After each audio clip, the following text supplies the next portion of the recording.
Okay, kepada sesi awak belakang, ni kita nak tunjuk pula ni, sebutir lori pula. Siapa bagi rehab untuk sesi awak belakang, khususnya untuk air Kelantan, nampak? Bagi rehab kita telah pun sampai. Jadi kepada bapak awak belakang, nak tahu bagi apa? Kena tengok video ni sampai habis. Boleh?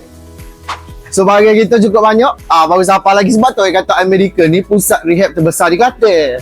Ni, sebutir lori bagi rehab siapa pula untuk saya kita. Jadi, banyak mana? Jadi kalau saya awak nak dapatkan barang-barang rehab, dapatkan di mana? Di iMedical Pharmacy.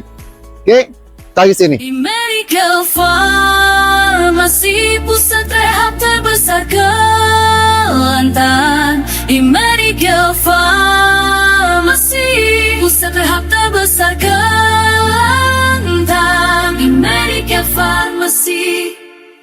Kelantan negeri berdua, ada satu tempat penuh harapan. Langkah terasa lemah, kami hadir hulur bantuan. Tongkat kerusi roda, alat berbagai rupa, untuk payah tercinta dan keluarga kita semua.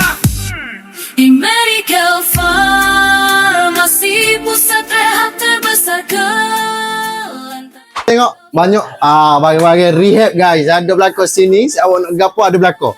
Jadi lepas kita ambil dah, adalah proses seterusnya, proses untuk kita nak buka pula. Jadi jom kita tengok. Dari langkah pertama hingga pulih kembali, iMedical ada untuk anda setiap hari.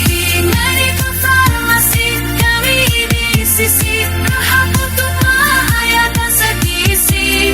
Siap bersama, kuat kembali.